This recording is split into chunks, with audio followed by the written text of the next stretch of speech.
Do you believe in miracles?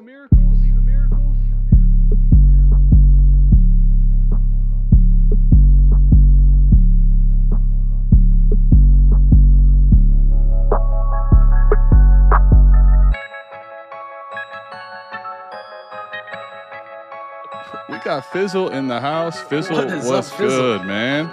Fizzle, glad to have you here. Let's go. This the South Harmon Podcast. Glad you here today. Hit that Patreon link if you here to stay. Dynasty best ball, that's my favorite way. 40 chess trade show, let's make a trade today or check a AMA. You know Adam at the ATM. Mike always in the building, he gon' stay with him. They gon' start every show off with their own trade. Fantasy's a big ocean, they made their own wave. Make sure you tapping in Tuesdays and Saturdays. Tuesday night, Saturday morning, ain't no better way. Hit that notification bell when the news break. Go subscribe right now, don't get the news late.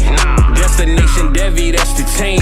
Dynasty Football, man, that's my favorite thing. I remember Biggie said it was all a dream. Now people watching on their phones and computer screens. Welcome to the team. Let's start the show. What's up, everybody, and welcome back into another edition of the Dynasty Trade Show. So glad you can join us. We have some amazing big news. If you haven't seen Mind Warp is now live. You can pre-order it August 1st, right, Adam? August 1st. We're planning on? Oh, man. August 1st will be out there, yep. Full disclaimer, I did none of this work. It's absolutely nothing. I'll leave it up to Adam and the brilliant mind of Scott Connor. They are behind this project. I'm just the guy who, I'm the hype man. I'll be Flavor Flav. I don't care. Hey, you hyped it up yesterday, too. You did. Let's go, man. I'll be the hype man. It's incredible.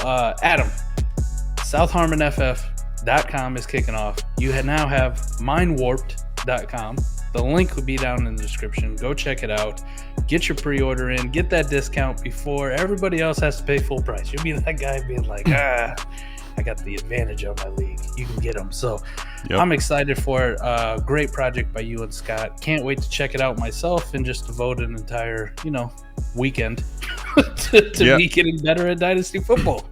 It's going to be just like, listen, if you're a binge watcher, I mean, this is going to be perfect for you because I don't even know how long it'll take you to get through. We still are finishing up the last few episodes. That's why August 1st is the release date. We have 2 episodes to finish, and I'm telling you, it's going to be a lot of hours. And Scott and I, same as Mike and myself, right? We could just talk for days, man. So to funnel all that into constructive points on the Warp Tool and how we utilize it in different leagues, I know I'm doing it, so I'm probably a little more biased, but I'm telling you, I think this series is incredible, and it's really, really useful. Scott and I both talking through points that we use the Warp Tool for, whether it's lineup, best ball, whatever your league types are. If you have the Warp Tool, you're interested in that, and you are looking to really weaponize it, I've been kind of calling it. I think this series will help you a lot. And like Mike said, if you already paid for the year, right? If you already paid for the year, you're going to be getting an email with the discount code so that you can take advantage of the same price that's on the pre-order. So the pre-order, basically, if you take advantage of the pre-order all 3 package, like you're not really even paying all that much for Dynasty Mind Warp. It's $87.50, 30% off. The year of South Harmon, the Warp Tool is $69. So if you're looking to do that, I would take advantage of it before it drops on the pre-order. Really good pricing for you on that.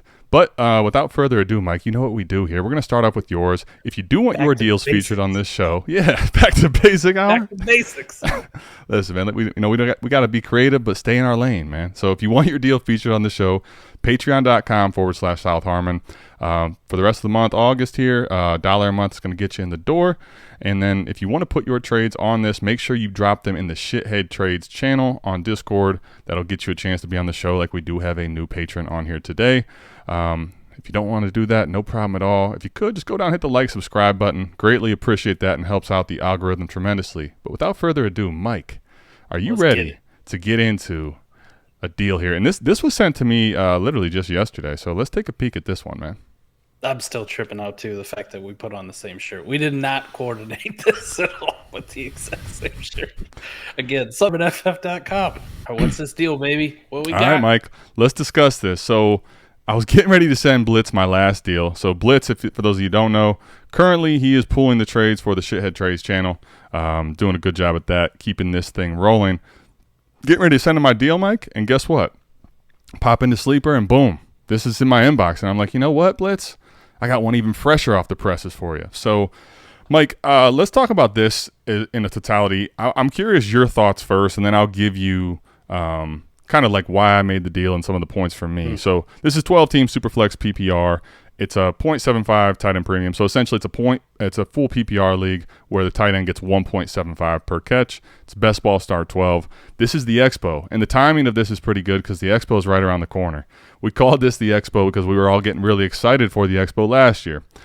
I'll tell you this much, Mike. This was one of the drafts that I screwed up the most. And the biggest learning lesson for me was whether you are defending a class or not, and the difference between having the pick and the player. And for me, I was in this mode of I'm defending the 22 class right around this time when we did the startup, and I was defending it with startup picks that just completely crushed me. I mean, I missed like 3 or 4 picks really badly, like Spiller, Corral, and when you take those in the top 12 of a startup, you're going to pay. I mean, you can't do that, especially in best ball, right?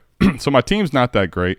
This is also happens to be a league where you're quarterback hoarding to potentially the strongest degree I've ever seen. It's in the mix if it's not. I mean, you got how many quarterbacks? When you're first like 10 or 11 picks in a startup per quarterback. Yeah, I mean, it's up there with some of the heavier quarterback hordes that we've seen. So I only have one QB, right? So my goal was pretty much to tear it down and rebuild because Mike had taken the quarterbacks.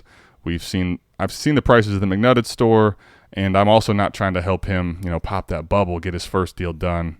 So that may be something I have to do at this point, right? I may have to come to the McNugget store for the quarterbacks. I've done a decent job of flipping out some of the bad players on this roster. It's not all cleaned up, but right. That's the context. So this is a league where I'm still needing to clean up some more things. So Mike, this is the deal on the surface. What do you think of it? What's your thoughts? Just in a vacuum, though, like me personally, how I rank them, I have Ridley pretty far above Jameson Williams. I know I'm kind of the Jamo hater, I guess, which is weird because I was probably the biggest Jamo lover. You and I were, before the tear in the game, we were the truthers, right? There's just a lot of things about him currently that concerns me. And it doesn't have to do with talent. It's the fact that I don't know if he plays at an NFL level, Adam. Like we didn't see him do shit last year. And people act like he only played in like 1 or 2 games. He played in a lot of games, and they didn't use him at all, right? They just didn't. It didn't matter. He had the one touchdown in all that time, and he had almost very, very small amount of targets. A lot of time on special teams being a gunner, which is a little bit concerning. Like if you're healthy enough to be out there running down on punt coverage, I would think he'd get used at least a little bit more on offense, especially when you're the first-round pick. But he had the ACL injury coming in. I understand that. Then we go into like, okay, maybe we can rebound in our second year. Like I would still be the one beating the drum for it, and then we get hit with a 6-game suspension. And then on top of it, if you haven't paid attention, like he got hurt in camp. Right. Like the only time that he gets to be with the team is in preseason and training camp. And then he's got to be away from the team for 6 weeks. And this is a guy who hasn't played a lot on the offensive end or done a lot yet. And now he's hurt and missing time again. These are all things that are very, very concerning to me with Jameson Williams. Now, the one thing I will say is Jamo on Keep Trade Cut is just slightly above Calvin Ridley. And the one thing that you could hold on to if you have the Jameson Williams thing is there's this fever of people who defend him. I'm telling you right now, some of the concerns I have about Calvin Ridley also, coming off a gambling suspension, which is kind of ironic here. This is, I don't even think it's that ironic. The crazy part is Jason made this deal, and the first thing I'm thinking is, like, I got to take the gamble. Which side do I want? The gamble. The issue I have like with Calvin Ridley is I think Christian Kirk is a pretty good receiver, and we saw him build extreme amounts of chemistry with Trevor Lawrence last year, put up a very good season. Between him and Calvin Ridley, I have a hard time picking like who's going to be the 1A or the number 1 in this offense. Like I think they're both very good, and I'm interested to see how much they cannibalize each other.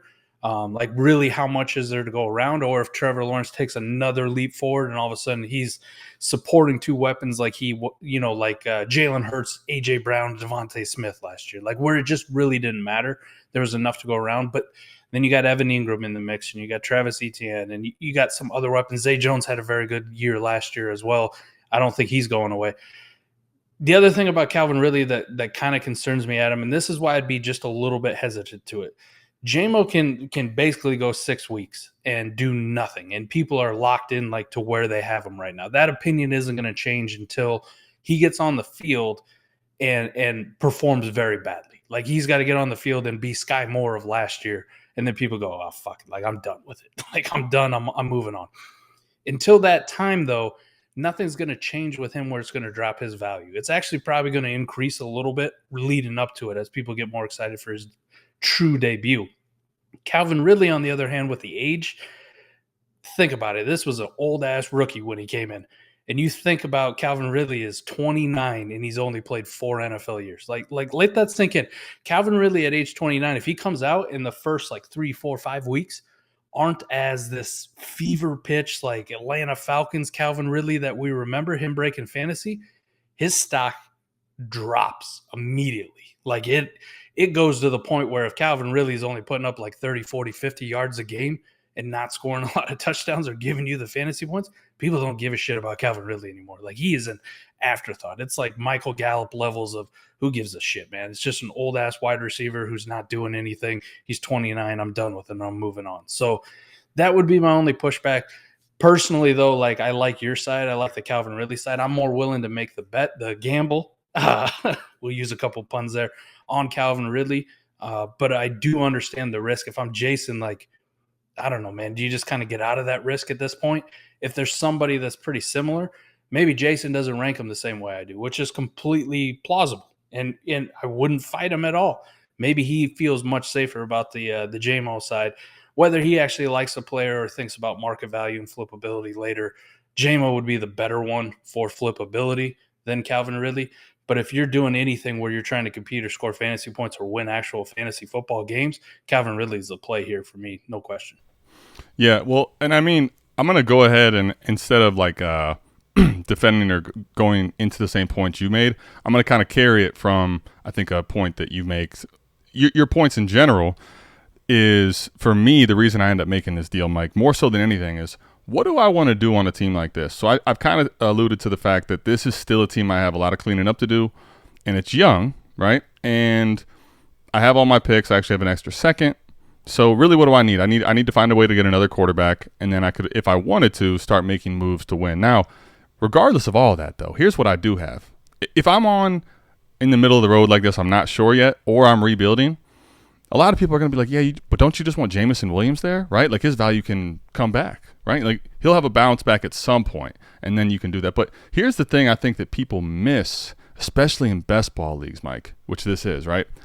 What do you actually want to have at least some of in these teams? You want to have a guy that we haven't seen something from, more like a Ridley, where if he does play well in that offense, people freak out. And guess what? You have basically decided with the Jameson Williams side, you are parking that asset for six weeks minimum. We don't even know if it's tradable after that. We could theorize all we want, but remember, right now we're talking about this in the summer when we are so itching to get back into playoff football. Or not playoff, just football in general. See, I'm talking way ahead of myself. Playoff football. Right. We're just ready to get back to football. Playoffs? I mean, the thing is, though, when the football season comes around, because people are so itching for it, the first few weeks of the season, what people do, overreaction is insane. And so I want to have more shots at trading out of those type of weeks than I want to have guys that are parked assets that I don't actually necessarily believe have a jump in value, because you got to remember, going into week 7, which is where he'll be able to play, teams are already forming their team to go win. They may not even care about the asset of Jameson Williams that might come to fruition, right? So this is more of a timing bet for me on anything. This is also we're getting into training camp. We're going to get some camp hype. We are going to see – we've already seen Calvin Ridley hype, and I think we're just getting started with that. So for me, Mike, honestly, I think I could make a case for either side, but just the way that people are and the psychology and the way I like to trade, I think Calvin Ridley presents an opportunity to flip sooner for more than Jameson Williams. Not to mention, I'm kind of on the points of view. I'm looking to get off of some of my Jamo shares, frankly. I've been there. I've been there, and I get ripped in the comments every time. I'm glad you're going to take the strays now, buddy. It's your turn. Let's hear it, man. Hey, just let us know. What do you think? Jason he said lean into it. I mean, he's also fully rebuilding. He's kind of acknowledged that. So, I mean, I can understand going to get Jamo. For me, though, I'd rather try to flip Ridley after we've seen him get more hype than just right now for an asset like Jamo who's going to sit. So, anyway, that's my points on that, Jason. Let us know in the comments what you think. 10 minutes in on the first trade, Mike. You know how we do it. But let's get into some of these. So, right. Motown, right? This is a startup trade. Curious your thoughts here. So, you're going from Trevor Lawrence, which is the 108, down to the 206 to Net Watson, right? To do so, you're picking up a free 407 and a 24 first, right? So just think for a second, we don't actually have the player of 407 on this trade, so we don't know who that became. But fourth round startup pick, like that's still the range. If you go to, speaking of South Harmon, ff.com, type that in /ADP, you can get a live look at the ADP in a league like this. And Mike, what do we know? I mean, the fourth round, you're looking at guys that are really good still. I mean, so you're getting an asset, let's call it, what do you want to think there for a fourth round startup pick? Who do you think you'd go with there? Let's name a few people. Oh man. There's so many good ones, and this is where I don't need ADP, I don't need Warp, I don't need anything for this. Yeah, but just to talk through for the people, like in that range for me anyway. You got guys like JSN, DK. Yeah. You could even probably end up, if you wanted to, grab another quarterback. You could get a Stroud, a Murray. I'm a big fan of if I started like this, right? Like I might lead into the whole people hate running backs. And Nick Chubb right there, 408. I'm looking at it going like, this is a guy I could see being RB1 overall for the entire year. And I pair him with Deshaun Watson. I pair that offense. I make that bet on that offense being really good. So, and I've seen some rising in ADP. I would definitely take Chubb ahead of him. But after that, I've seen a lot of people getting pretty hyped up for Tony Pollard. But point is, whatever you did, right, you're getting an asset there, which is what, Mike? Like that is a set it and forget it piece in your lineup. This year, we'll throw it way back to the old school roots. That's something that's worth a first and a second, just generically, right? I would say it's worth at least. Now, you could debate once you make a player on that, right? But the pick of 408 itself is worth about a first and a second. So, you just add that in, and then you get the 24 first, right? So just if you think about it in that regard, right? Either a player that's very secure in value is going to be a staple on your team. We're starting 11, and this is best ball, Mike, right? You're getting 3 assets here. Versus Trevor Lawrence, and let's just call, the 30th pick. Like Mike, you know how much we are about best ball and depth, but that's a throwaway piece. I'm sorry, like that means nothing to me. It means zero. So, Mike, the question is really, 3 pieces for 1, and it's you're going from Lawrence down to Watson, and it's not like you're getting thrown any garbage here. I mean, this is a very, very nice return in my mind. What do you think? Trevor Lawrence, for me, I probably put him around like 6-7 in QB ranks. Yeah. Deshaun Watson, I put, QB 9. I'm moving back 3 spots. Deshaun Watson is kind of like my de facto cutoff in startups, too, for that. There's top 12 quarterbacks. I talked about this on the startup series, too. There's top 12 quarterbacks, and then there's top 9 quarterbacks. Like, those are my 2 tiers for guys, right? And then there's QB1 overall, Patrick Mahomes. And there's minor tiers within it, but, like, there's 2 major ones. Top 9, Deshaun Watson's the last breaking point for me. Then it's everybody else. I get like an A-Rich in there just because I don't know what he's going to be, right? I don't actually know if he's good. I'm hyped for him, but I don't know if he's actually good. I get a Dak Prescott, I get a Tua, I get a Kyler Murray, right? Those kind of guys fall in line for me there. Deshaun Watson, though, is that breaking point where between him and Trevor Lawrence, I'd rather have Trevor Lawrence. No question about it. I don't think anyone would argue that. Nope. You will never find me in a situation where I said 1 for 1, I'd rather have Deshaun Watson. No, I'll take Trevor Lawrence. No chance. The problem is, though, there's not that much difference between them. Like, if you told me if I had to trade for Trevor Lawrence with my Deshaun Watson, like, what are you comfortable giving up to move up to Trevor Lawrence? Maybe a second, man. Maybe. I might give you a second. In a best ball, though, I look at that second and I go, no, Nah, like I'm good. I'll just ride with Deshaun Watson. There's not that much of a difference for me. There is a difference in market perception, hence why Deshaun Watson's going as the 205, or in this case, the 206. I didn't know it was this bad, but I'm telling you right now in a startup, if 8 quarterbacks went picks 1 through 8, right? 8 quarterbacks went, and I'm sitting on the clock at 9, I'm taking Deshaun Watson every time. I don't take Jefferson. I don't take Chase. I don't take any running back. I don't care. I'm taking the quarterback, and it's Deshaun Watson. The fact that you traded back a couple spots in QB ranks for a guy that I still really like, and you got a first thrown in, is ridiculous. Yeah. Okay? Yeah. But I could probably explain that one away, right? People like Trevor Lawrence a lot more than they like Deshaun Watson. Understandable. The fact then you get a 407, which what you mentioned in best ball, it doesn't matter. Best ball, like I'm saying, like best ball makes it special. It doesn't. The 407 is actually it makes it more special, right? Like I'm probably even in lineup leagues, even at a start 11 lineup, going like, nah, I can't do this for T-Law, right? Like if this, whether I have him or not, I can't send this to go get T-Law, and I can't take this back and be like, you know, I'm going to give you this 206, this 407, this 24 first, and I can't sit there and say, here, my Trevor Lawrence. Like, I'm going to hold on to and not take this package and haul. This is in lineup. In best ball, Mike, because it's – I'm sorry. Go ahead and finish what your thought was. I didn't mean to cut you off. Well, just the totality of the deal, Adam, you got to think about it. Trevor Lawrence has to be that much better for your team than Deshaun Watson is for the other guy's team by a DK Metcalf and a random 24 first. Like, and think about that. And – like, he has to be that much better. And in a best ball, where you realize all the potential points that these guys score, all the spike weeks, all the above average consistent weeks, that's a tough sell. That's a tough sell. I can't justify anything on Matty Ballgame. And I love the name, right? You think about Matty Kiwoom. But we call him Matty Double Tap, not Matty Ballgame. And that's probably why. Yeah, this is Matty Ballgame. Mike, there's a few points I wanted to get to here on both sides. Just coming off the Mind Warp series, I'm going to kind of give you a little bit of the thinking for me. And I haven't pulled up the warp on this. We can do that. But I just want to make sure this point's clear. Just think about the construction part. This is just the roster construction, okay? So, Mike, when you think about what's happening here, right? If this is a lineup league, one of the reasons that I'm still not going to do it, but I could make more of a case, is that you gave away a second, your first, and a 407. Now, that's way too much assets. But what you're doing, because you didn't give up your first, is you're probably netting. So what if you have the 206? What do you have as the first round pick, right? So you got what's that going to be?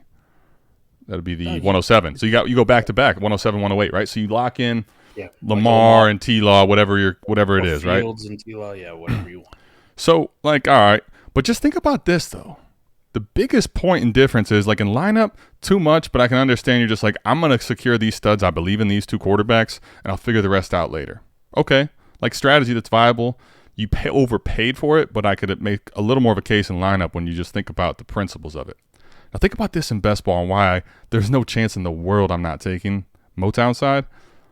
Someone that does this, so you're giving away your liquidity and you're giving away a fourth to net in best ball reality, spike week, consistent weeks, the difference would have to be like he's got to become Burrow this year. He's got to become, pushing Mahomes to even have a discussion, because guess what? Guess why I really want that first, Mike? Someone that's willing to do this and take away their outs this early in the startup. The 407 hasn't even been actualized yet. I want that person's first right now. I want to bet against that team because you're giving away a very premium asset in the fourth. You're giving away your future.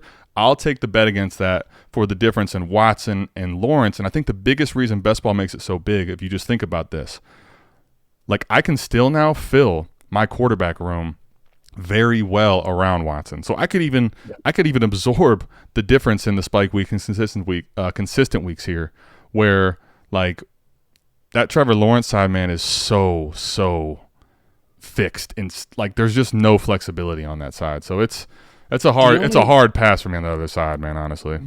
The only thing I'll say for Matty Ballgame, I don't know when this trade was made, right? I'm assuming it was made after the fact. You know what I mean? Like after Watson had been selected at the 206, and then he's trying to do a trade up. But think about what you could run into, Adam, because I've been a big proponent even in best ball leagues. Like my second, my third, my fourth round pick are on the fucking block for me to trade up to get 2 top 8 quarterbacks, like 2 top 9 guys. I will do that. I will mortgage the future. The one thing I don't ever do is put my first into it, because I want to hold on to that in case my team goes, different directions. That whole startup strategy that we talked about, right? Being water. Just in case it doesn't work out where I have a win now team. I may have 2 elite quarterbacks, but maybe I ended up everybody tried to go win now, and I'm left with all these youthful rookies that aren't going to do shit year one, right? Like, aren't going to lead me to a championship. I could defend it if this was like the fallback. You know what I mean? Like, I did this at the start of the draft, and I'm thinking, man, I'm getting 2 quarterbacks. I really don't want to put my first into it, but I understand. And then, like, what kind of kick in the balls is it if a guy that I rank as a top 9 quarterback should go in the first round of a dynasty startup falls to the 206, and the guy I traded with just walks into him? I'm going, oh, shit. Like, I'd feel horrible, but I can see where you could make that mistake. I really do. Yeah. If this was after the fact, though, like, I got no excuse for it. Like, I don't need warp. I don't need anything. This is clean, cut, and dry for me. The Watson, the first, and the 407 by, 75 bus links. Well, when you pull up warp, which I'm going to have put on the screen right now, when you pull the warp up, okay, now this is where this type of a bet to me is very, very dicey. Mike, I don't know if you have it up, but so you got essentially last year, right, when we just pull up the Hollywood Dynasty League, you're looking at the very steepness at the top of the graph, right? So you see 1, 2, 3, 4, very steep. Those ones are difference makers. They're close to 3 in warp. Mahomes is a little ahead. Now, if you project that Lawrence is going to be in that type of a range next year, like, I'm guessing you absolutely do, making this type of a trade. So, okay. But just think about this for a second, right? If you're not, if there isn't a big leap, like, let's say he's still around quarterback 5, which would be great, honestly, for T-Law still. Like, there's a chance that's hovering around 2.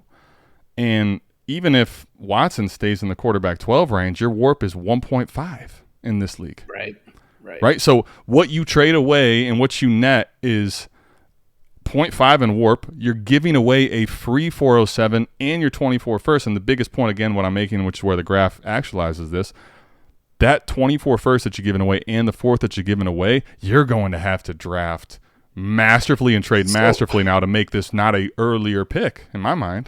I don't want to spend too much time on it, but we're already committed. So just a question, since you have it pulled up, do you know where David Montgomery is ranked in that? Like, his warp last year? What was his total warp for the year? Like a guy like pull it up. So, I bet it's pretty low, but I'm curious. So he was 0.81 in warp. 0.81, and he gets a 0.5 advantage. Now think about that. David Montgomery goes in the fucking 10th round of a startup. Yeah. 10th round, not a 4th round of 407. And David Montgomery is not worth a future first round pick. Like, think about what you gained in warp versus what you gave up to the other team and just handed them, especially Adam. This is where the best ball part comes in. He's going to realize every bit of that warp that you just handed him on a silver platter. Yeah, that's start 11 especially, right? For sure. And that's exactly the point there. So kind of wanted to give you a little bit of the mindset I had going into this trade and a little Dynasty Mind Warp action on it. But, man, yeah. Too much. Not really all that close. All right. Open mic, Mike. This is a league that's been formed with a lot of the Savage members. Justin Fields, Mike, is being acquired by Zach from Mello. Mello is acquiring Stroud, a 24 first, and Deontay. Start 12 best ball. I mean, I feel like I'll let you have the floor first. This is, I kind of tout myself as the biggest Justin Fields truther, Justin Fields defender. I mean, me and D-Bro are out on islands on here, right? Just fighting off the horde of everyone who says he's not getting. This is it, man. If he doesn't play well, he's never going to be the Bears quarterback again. Like, this kind of shit. Like, I got to fight it every single day. Yep. Zach just kneecapped the shit out of me and D-Bro with this one, because this is bad. This is a metric fuck ton to pay for Justin Fields, like a metric fuck ton. Woo. Man, I got to see the warp on this one, but right off the bat, I'm like, Mello, good, great job, Mello, great job, Mello. Zach, I'm glad you're driving the Fields bandwagon, buddy. Like, I'm gonna hang in the back. He's a big Bear fan, right? I mean, I guess. I'm gonna hang in the back though, just chill out back here, kind of keep quiet Yeah, I'll let you take all the shots on this one. No, thank you. Mike, the worst part about this, and I've seen this warp chart already before because I've been grading some deals in here. You and I have been.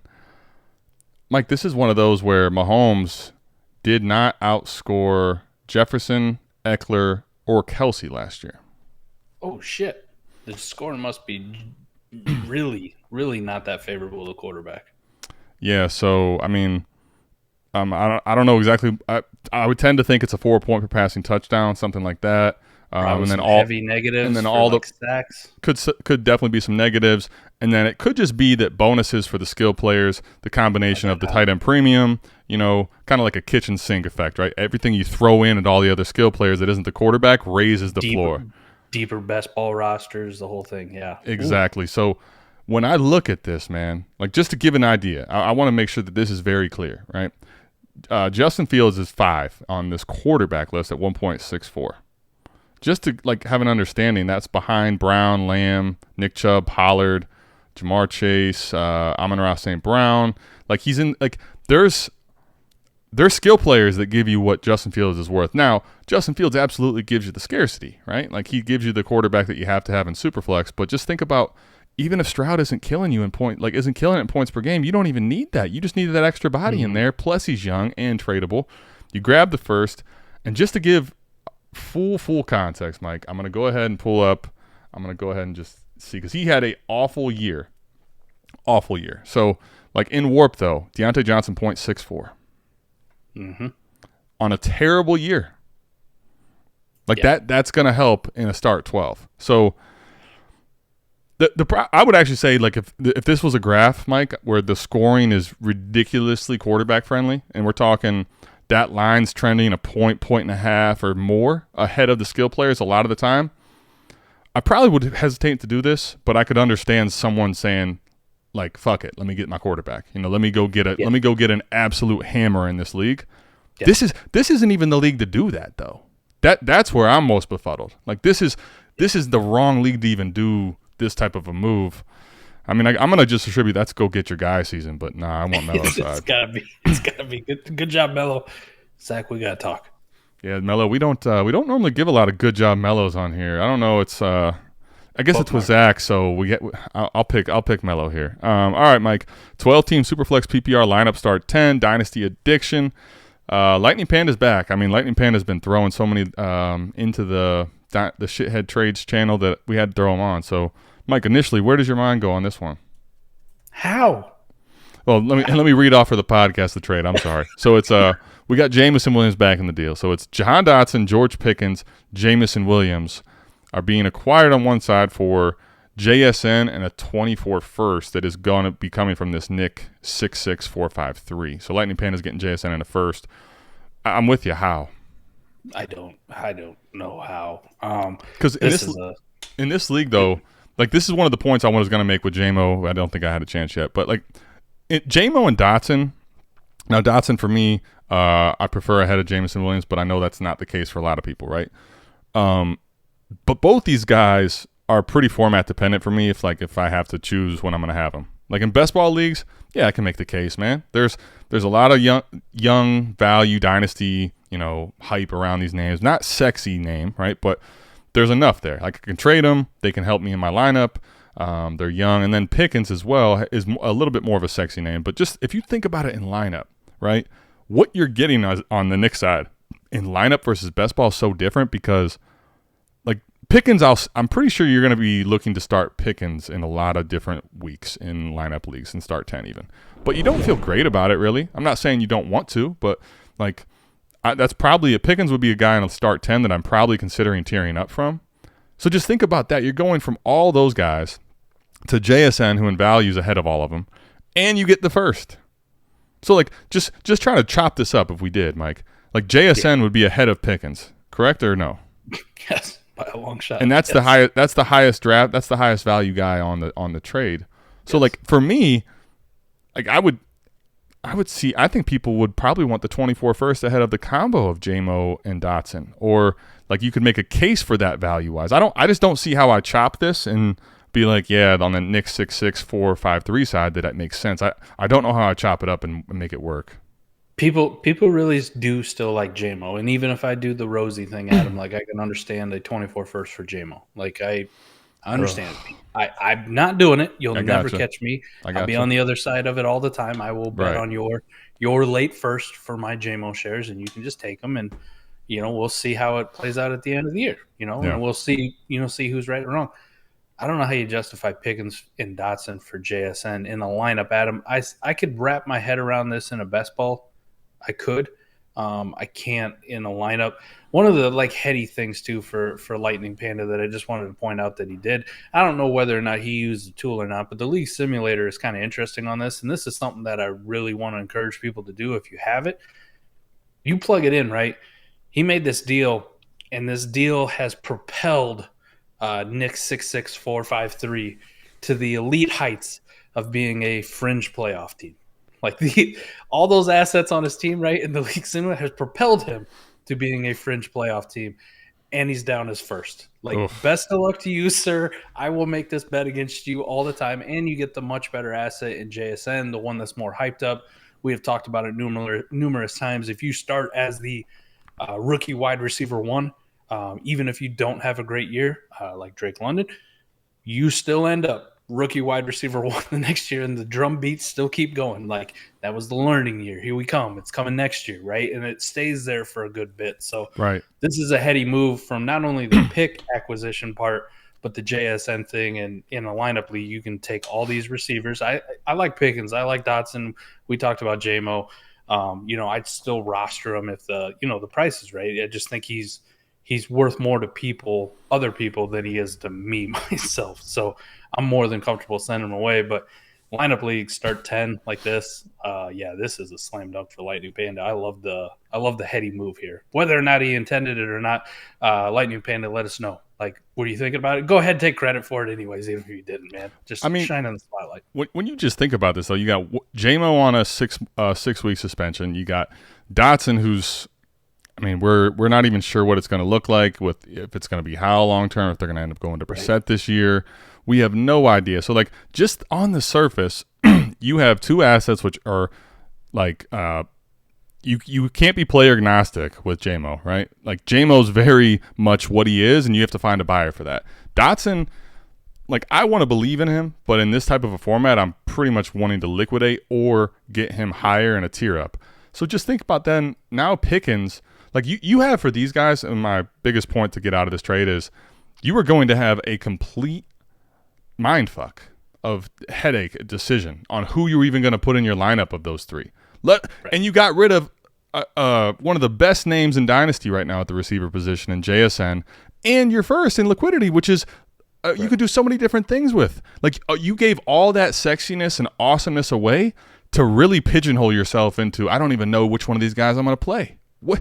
Right. It just makes no sense, man. But that's a massive difference in best ball and lineup. I still want the other side in best ball, Mike, but I could see a lot more of the case for it there. 12-team Superflex, half PPR, lineup start 9. Okay, Mike, this is gonna be digging. This is digging right at Mike. So I'm just gonna say this. If you don't know this, everyone watching, I'm gonna go ahead and pull this back. So Blitz kind of came with the Jamo, right, and then he laned it right into Trey Lance and Juju, Mike, for a single 25 first. I think Blitz is trying to get you to either get mad or get glad or start getting on a rant. So we're going to have Mike talk about this trade first. Juju and Trey Lance in a lineup start 9, Mike, or a 25 first. I'm taking Juju and Trey Lance. Sorry. Yeah. Fight me. My love ain't going away, man. We don't know whether or not Trey Lance is good, and if you want to tell me 3 games is enough to judge a quarterback who is, by all accounts, I know people are tired of hearing it. I've heard it, but they traded 3 first-round picks to take him in the top 5. Right? They traded that much draft capital to go get him. People want to pound this Brock Purdy story, and I get it. And this is some bias for me, and I'll fully admit it. This is my bias coming through, Adam. I'm still willing to bet on Trey Lance. I'm willing to bet on the talent I saw when he was in college. I'm willing to bet on the limited amount of talent that I saw him play in the NFL. He has all the tools. By all accounts, he's gotten even better. By all accounts, he's fixed some things that were a problem for him. and we just don't know. And even if his time is done in San Francisco, Adam, somebody somewhere is giving him a shot. And with that amount of ability that he has, I think he's getting on the field somewhere. It doesn't look like it now, and it's hard to see the end of the road, but I'm still willing to diamond hand the shit out of these Trey Lance shares because nobody's sending me anything worth a thing to get off of them. 25 first is kind of on that borderline where, I can understand. This isn't a knock against Koopa. This isn't a knock against anybody who goes, this is what I can get out for. I'm comfortable. Let me just cut my losses and move on. Completely understand. I'm still willing to ride it out. It's one of the few bets that I'm going to make where I'm comfortable if I'm wrong. Because the price, a 25 first, 2 years down the road that I got to pay for it, I don't really give a shit. The Juju thing is in a start 9, Adam, let me be completely honest. I'll probably never start Juju. If I have to start Juju, it's during a bye week or, had a couple injuries or whatever. He's just a fill-in. That felt good. That felt good to get that out there, didn't it? Well, it's true, man. He's not going to be a staple of my lineup unless Mac Jones and Juju have that elite connection that I think they're going to have, right? They're going to go, I'm not going to do that shit to you guys. But I still want to bet on Trey Lance. And for this price, I'll be willing to bet on Trey Lance. Let me say this, I wouldn't do it if my team was horrible. You know what I mean? Like if I knew in 2025 you're looking at having the number 1 pick, the number 2 pick, the number 3 pick, just because that's not my direction. I'm not going to force myself to go in and buy a Trey Lance because in all reality, if I want to buy Trey Lance, the price is probably going to get cheaper and cheaper as we keep getting this Brock Purdy bullshit news. We don't even know if the guy can throw, right? He's not at practice. He's not practicing right now. We don't, by all accounts, he's cleared at the time of this film. He's cleared, but he's not practicing yet. We don't know if this guy can only throw 20 yards and it's a lame duck every single time, right? I kind of think back. We had Nate Liss on. And he was talking about Clyde Edwards-Helaire and Isaiah Pacheco. The one thing that always stuck in my mind with that one, which also sticks in my mind with this one, is if they're willing – he said about Clyde Edwards-Helaire, if they're willing to bench and just completely kick aside a first-round draft pick at running back, what the fuck you think is going to happen with Isaiah Pacheco at a moment's notice? And the same thing applies here. If you guys really believe that San Francisco is willing to just write Trey Lance off and not give him a fair shake after spending 3 first-round picks on him to move up to take him in the top 5, what do you think is going to happen the minute Brock Purdy shows that he's actually bad at football? What do you think is going to happen? See ya. He's gone. He's out the door. So I'm just saying that one always sticks in my head. I don't know what Trey Lance is yet, but I'm willing to bet on this. And I get it. I understand if you're on the other side of this one. I'm going to die on this hill, and I don't care if I die alone, buddy. Man, this one is right at the pivot point for me of tough because, like, the format to me, I'm not going to say Juju's irrelevant, right? But he's definitely more of a depth piece that I'm probably trying to push and use my way to maneuver him around. I'm not going to say he's an asset that's worth nothing, though, because you can throw him into deals and find a way to get that value to the right manager at the right time. It may not be the sexiest, right? It may be harder to move a Juju in a league like this, but I'm not counting him as much, but I'm also not going to say it's a complete throwaway piece. But if I treated it like that and just evaluating the trade, here's the thing, right? There's not many people buying Lance for a first. So you kind of already alluded to that. That's why we're willing to hold a lot of times is I'm not taking this garbage for Lance. Like, you can forget that. Like, you and I both are stronger on Lance than most. I believe that he, even if it's like completely as bad as you hear on just reports, honestly, just those reports, if those are true, I still think he'll end up finding a job in a home somewhere because there's so much need for the quarterback position in the National Football League that someone I think is going to give this kid a shake. Like, I really think someone's going to give this kid a shake. There's so many quarterbacks that are still out there. So that would be the first point. The other thing, though, I will say is now when the 25 first comes in, the reason this is really tough for me is because if this says a 24 first, I'm 100% taking the pick. And it's not even because, I'll be honest, why I do it there, Mike, is because I have enough Lance exposure that bet is too much for me to pass on, right? Like, a 24 first is too much for me to pass on. I'm with you. You already caught me. Go back and watch it. I think it was the Trey Lance on the thumbnail. One of these trade shows, though, a while ago, there was a 26 first in there, and I said, no, you guys can forget this. I'm not taking the 26 first. It's too far out. The 25 is the point in the middle where I have to make a decision, and it's a lot tougher. So for me, honestly, Mike, I think this is a perfect time to do what? Pull up the warp on this, because I think it's going to depend on, one, what my league looks like. I don't know if you wanted to pull up kind of what their directions are and what the league simulator is like. Well, for me, you don't have to. I'm so dug in, I don't give a shit. I know you aren't going to change your tune. I'm just looking to see if you could do that while I pull the warp up. So, all right, in this league, Mike, I will say the quarterback scoring is really good. I mean, this lineup start 9. You figure that's typically the case in these type leagues. So the high-end quarterbacks matter. I don't know what this 25 first can get him, and I don't know if this is in a bigger leverage play to try to get something better or if he's totally rebuilding. I see what Koopa's doing here. I think this is an asset that, Lance, you're going to have to wait on. I think he's trying to get a pick even though it's a year out. So when I say this is a tough one for me, I think it's really going to come down to what you're trying to do. If that's a pick that you're going to add into something to go try to buy a better quarterback and Lance isn't helping you do that anymore, I understand it. But it's hard for me to sell Lance for a first that far, like 2 years out, unless you are in a build which is like requiring rebuild. Okay, so in a rebuild, I can understand it a little more. You just want to get by far and away the worst team in the league. So for Koopa's side, and I want to talk about this in a bigger context for him. I totally understand what he's doing. On the surface, I think it's a little tougher as just a trade in general, right? But when I take into account what he's doing, how he's rebuilding, getting futures out, probably getting a whole bunch of them so that he can structure this team and have enough assets in first. Because Lance right now, Mike, let's call it what it is. We defend him all we want, but he's not even a starting point to get to quarterbacks that matter in this league for trade discussions. I'm not saying he couldn't jump somewhere, but the first, if you come with enough first to anybody, they're going to be willing to have a conversation. I think that's probably what's happening here, and I think that's why I understand what Koopa's doing. Big Mac 1721 side, it's risky, but if you have the ability to wait on Lance, I think it could pay off. I get you. Blitz is just trying me, man. Blitz is watching you. This is we know the man behind the curtain, and we know exactly what's going on behind the curtain. Oh, look at this one. Who's this guy? Who is this McNutted guy? I don't know if Hammer is in our league or not, but he's not in our Discord, is he? I don't believe so.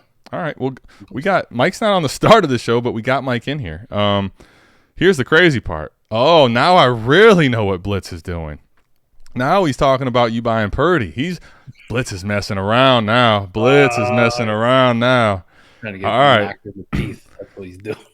All right. So, Mike, you were acquiring here 24 first, 25 first, 24 second, and Brock Purdy for A-Rich.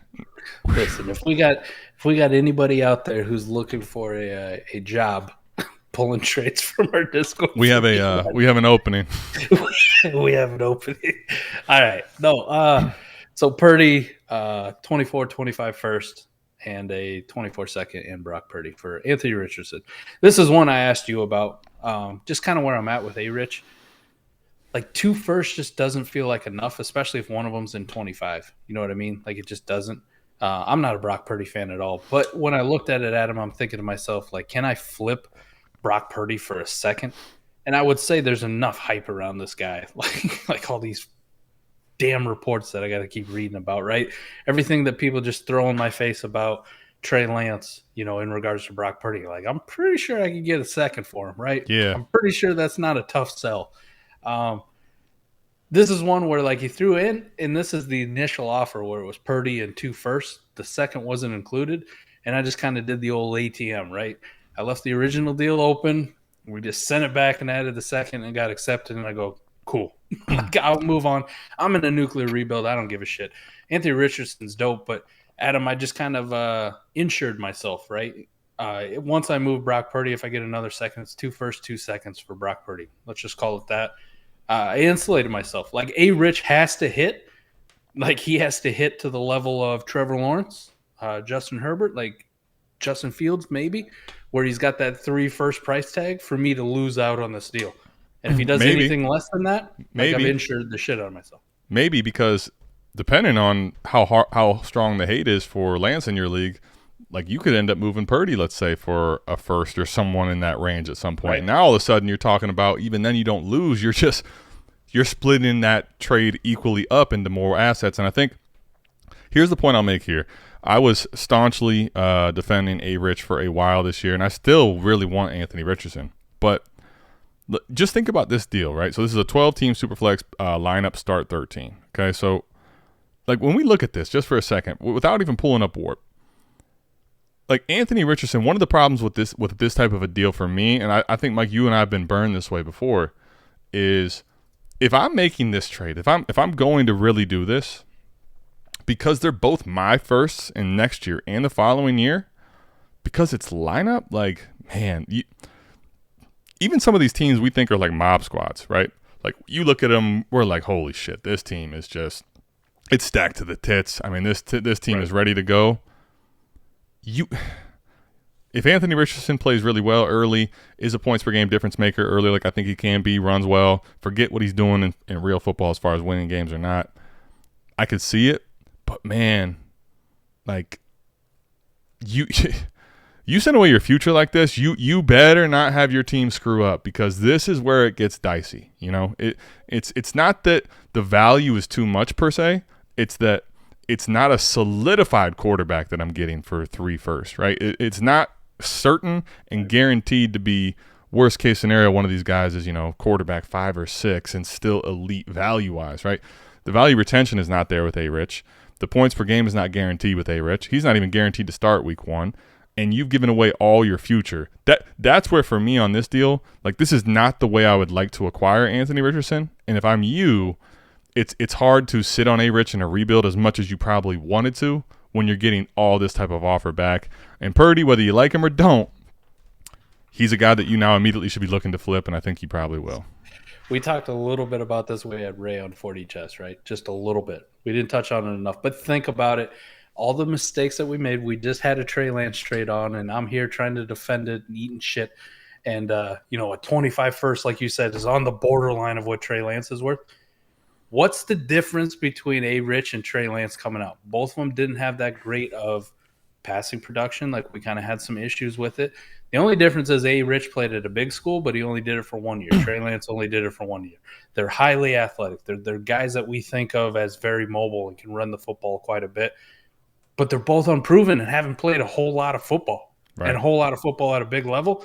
Right. Who's to say in 2-3 years, Adam, we're not having the A-Rich, like, man, why did we ever spend so much for Anthony Richards? People are just going right back to the fucking well and going like, this one will be different. This one will be different. So I'm out here catching strays on Trey Lance, and we got people out here playing 2 firsts and 2 seconds, taking A-Rich in the first round of a dynasty startup. And it's like, are you sure?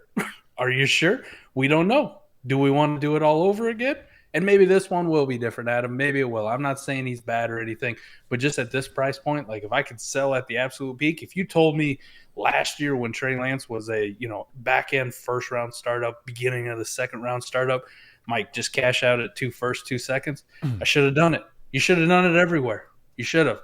For those guys who are unproven, who we don't know, cash out. Cash out. If you miss by like 10, 15%. Oh, well. Right. But if you're right, where we're at with Trey Lance right now, people would kill to get 2 firsts, 2 seconds for Trey Lance. They'd absolutely kill to do that. And you'll have seen the warp on this trade at some point here. It'll come across the screen. One last point here: lineup start 13. What people don't realize probably is when you have a lineup league that's that deep, as far as that many starters every week, that tends to make the replaceable level players on the skill players not as often, right? The skill players, basically because of the way that the lineup is made, they're going to get a bump in the warp. And this league, regardless of the scoring, is reflective of that. As you see, there's only a handful of quarterbacks that are clearly above the skill players, and the rest are not. So this is not a league I want to be making this type of a bet on for a quarterback that is not certain to even be near that top part of the line. So well done, McNutted. I hate to do that. We got to get on to a new trade. We got James P. Sullivan, Mike. James P. Sullivan is in this trade with Schumer, our guy. So it's Stephon Diggs, George Kittle, Nick Chubb, DK Metcalf, and Najee Harris for Schumer. Acquired for Kyle Pitts, George Pickens, Bijan Robinson, 24 first. Holy Santa Claus shit. This is a massive trade. This is one that clearly looks as though you're selling off the enamor, the high-end ability one day of Pitts again. You're getting off of Pickens, who's a youth asset. You're getting off of Bijan, who obviously could score points, and you probably want to have over any running back in the National Football League right now, but you're selling away that as part of the youth package. And you're getting back Diggs, a potential difference maker. Kittle, who could be, depending on what the league scoring is. Chubb, who definitely can be. DK, who could be. And Najee, who's, at this point, I think he's better in your lineup than is nearly his dynasty value, but massive deal. What do you think here, Mike? All right, I'm going to try to break this down the best I can. Okay. Let's do it. Bijan for – let me go for Chubb and DK. I think that's reasonable. Bijan for Chubb, okay. Like, I could see that as 50-50 for me, too, depending on my direction. You know what I mean? I think people right now, what they have a hard time with is, like, I don't think a deal like that gets done because people get so crazy high on the Bijan hype. But I'm with you. Like, realistically, what are you going to get for Bijan in a trade? We have not seen this Bijan leverage into QB ranges. I'm with you. So we can cancel those ones out. Pitts and Kittle. Is it Najee and Kittle for Pitts, or is that too much for Pitts? Najee and Kittle feels way too much for Pitts. I agree. Honest. What if it was Pickens, though? What if it's Pitts and Pickens for Kittle and Najee? Is that still the Pitts side? Yeah, I could do that. I could do the Pitts side as a slight lean, but I understand the other side too. Like I would do that on Contender. I think I would down tier to George Kittle. In reality, George Kittle probably scores more fantasy points at tight end on a Contender than right. And in lineup start 11, you probably would rather. I mean, Pickens could fit the wide receiver narrative, but I could see where you just say, "Nah, let me get Najee as my running back here. Chubb and Najee are my two running backs. I don't need to carry that dynasty value of Bijan in here." And then the Diggs in a first, I think, is more than fair. I'd probably lean Diggs over a 24 first, frankly, too.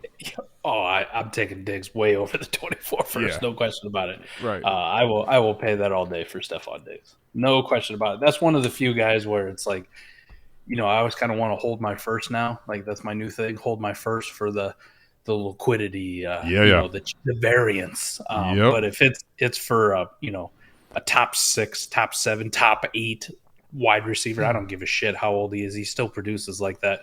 Devontae Adams goes in that mix. Cooper Kupp goes in that mix. Like, fuck it. If I'm contending, you can have my first. Good luck to you, buddy. Good luck to you. I'm going to take the proven asset. They're one of the few guys, right? We kind of get out of that second or third round startup range. I'm more hesitant to push my first in, but in the top 3, man, for a lot of these guys, these elite proven producers, I'll roll the dice every single time because I'm probably going to win most of those times. Let me give you a little mind warped view on this too, okay? I think where I definitely want Schumer's side, like I know in a league like this where it's lineup start 11, you're just going like Pitts and Bijan in this league, and a first feels like the hammer sides or the dynasty value like crazy ones. But just think about it from this warp for a second, okay?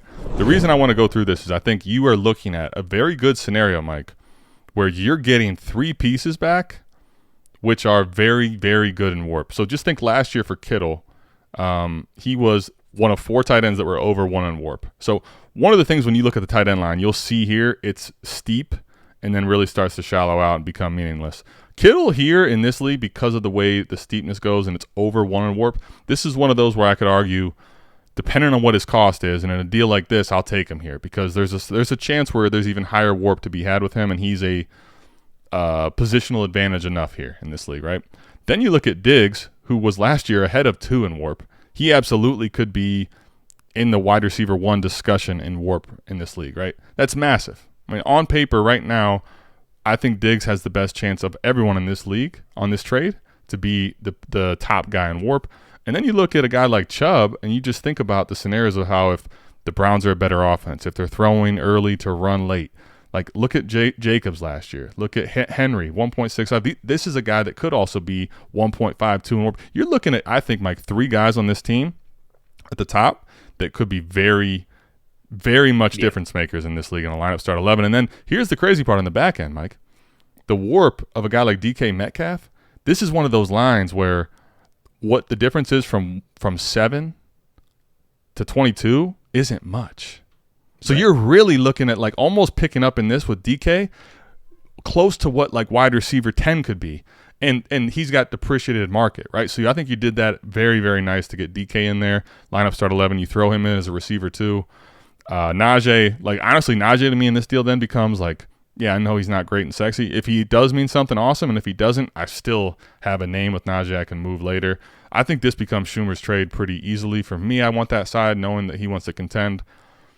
If you're James P. Sullivan, like I know what you're doing. I mean, you're rebuilding. You want to get that first. You want to bet against his team. You want to bet against the old guys. You want to get Pitts, and you want to get Bijan. You want to probably try to rebuild and get ready to go in the next year or two. So I can understand it. I just don't. I feel like you're selling a little bit light. It's hard to say that when you're getting Bijan and Pitts, but it feels like you're selling a little light on that other side.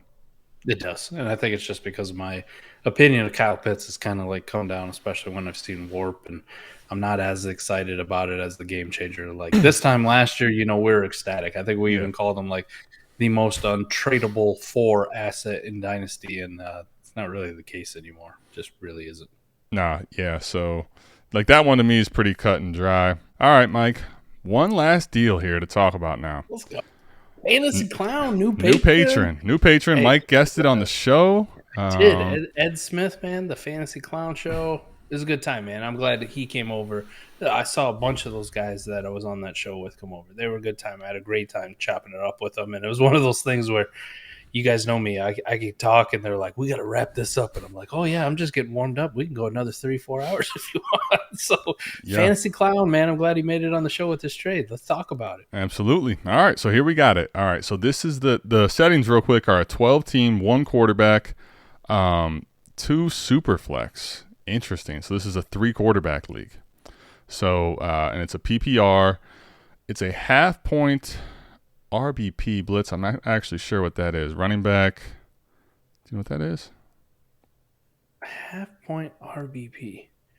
Running back pass catch? I don't know. I've never seen blitz, that one before. I don't know. RBP.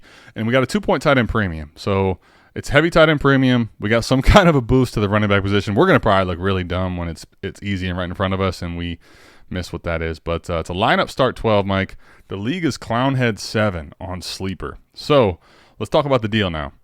We are getting rid of Josh Allen. Fantasy Clown is sending away the 103, which is Josh Allen. He's receiving back the 212, which we don't know what that player is yet, and the 312, as well as a 24 first and a 24 second. So, Mike, I mean, when you're talking 3-quarterback league, I mean, it is we play in at least one of those, I know. Yes. It is gruesome to lose quarterbacks like Josh Allen in this league, but you're netting a 212, a 312, a 24 first, and a 24 second. What do you say about this deal right now on the surface? In a vacuum, it makes sense. We kind of talked about it on a similar deal earlier in the show where, like, I want to trade up for the elite quarterbacks, but I just don't want to include my first, right? Like, I feel like I lose so much fluidity. If we're looking at it, though, Adam, outside of the vacuum, quarterbacks in this league with the 3 flex and the scoring that goes on in this. I don't know what RBP is, but I can just look at the warp graph, right? This is what's so great about the warp tool. Plug in the name, pull up the exact league. Quarterbacks are ridiculous, man. Patrick Mahomes with a 3.73 warp. Holy Santa Claus shit. And Josh Allen's right behind him. Like, Josh Allen had that elbow, right? Could barely throw the football for a couple weeks. 3.65. He's right there. Oh, this is a lot to give up for him. Like the 212. I mean, the 312, I don't really care about it, but like giving up my first and second the following year, like that part hurts because I lose that flexibility. But talk about always having flexibility when you have Josh Allen or Patrick Mahomes and they're scoring this much in warp. Like I always have that trump card where it goes, if I put them on the block and they're available, the offers will come in and the offers will be massive. So as much as I hate to do it to Ed, man, this is where I really recommend that warp tool because I wouldn't have made this deal. Like there's no way I'm letting go of the 103 for this. This I think is the biggest point too, because when you think about market, right? When you get you give away the 103, so your pick coming back is gonna be the 210, right? So now you're gonna be stacked with these picks on this it's not even third round reversals, the other thing, Mike. Right? So you're gonna have the 212, the 210, and then the 310 and the 312, right? So just think about this, right? Now what's crazy is you will have the 210 and the 303, right? It is third round reversal because that's the only way you get I'm the sorry. 212 and the 312. Math ain't mathin'. It is. I know that's all right, but it is third round reversal. Third round. You got it. Anyway, so because you get those picks on the back end of the third, the reason I wanted to bring this up though is because just look at this line, Mike, on the receivers. Because what you're probably going to end up doing in this 210 range is get. The thing is, at that range, you might not even be getting top 5 guys. So I just want to make this point. Look at Amon-Ra St. Brown, who is wide receiver 7 in this league. Okay, this is a WARP of 1.17. Now I think this is the biggest point you got to look at. Look at what the difference is between him and, let's say, Hollywood Brown at 0.5. Like, you're really not realizing that much value at the wide receiver position unless you're getting into this top tier of top 5 guys, which is 1.5 to 2. So you're not getting those guys at the 210 here, which is going to be your first pick now. So like what I fear about this is you're going to end up getting on paper a bunch of value in market, but look what it's going to do for you in WARP. A bunch of this flat line, right? Where you give away Allen, who's, I mean, until otherwise proven, I mean, he's going to be above this 3 line probably. He's going to be well above the 2.5 line, which is where, you know, Lawrence, Cousins, and these guys all lived last year. So, man, I can't do it with the start 3 quarterbacks and seeing how ridiculously high that line is for the elite ones. Because the problem is, too, if I want to bet against this manager, but I see that Josh Allen is that high scoring, I feel like it's going to be hard for him to completely screw everything up, given what we got here. So I think I got to take the Josh Allen side here, man. I will say that there is a scenario where, because it's, you know, essentially started 3 quarterbacks, and they are so high, the quarterbacks go so early that, you know, at the 212 and the 312, and especially the way we've seen the overall dynasty landscape go with wide receivers, and the wide receivers are so fucking low on this one, Adam. Like, this is screaming running backs. You could be walking into like 2 top 5-ish running backs with the 212 and the 312, and then WARP-wise, they might make up for that quarterback. And then you walk away with a first and a second. Kind of depending, though, like what you can do with that first and a second, because, listen, the way these quarterbacks score on here, I want 3 guys in the top 24 at quarterbacks. Like, that is paramount. I want those guys. And the rest of my team can just, like, piss off, right? I want 3 top 24 quarterbacks. That's going to be the crux of my team. And you started with the guy who's number 2, number 1, however you want to rank it, number 3. Doesn't really matter. One of the elite guys in WARP.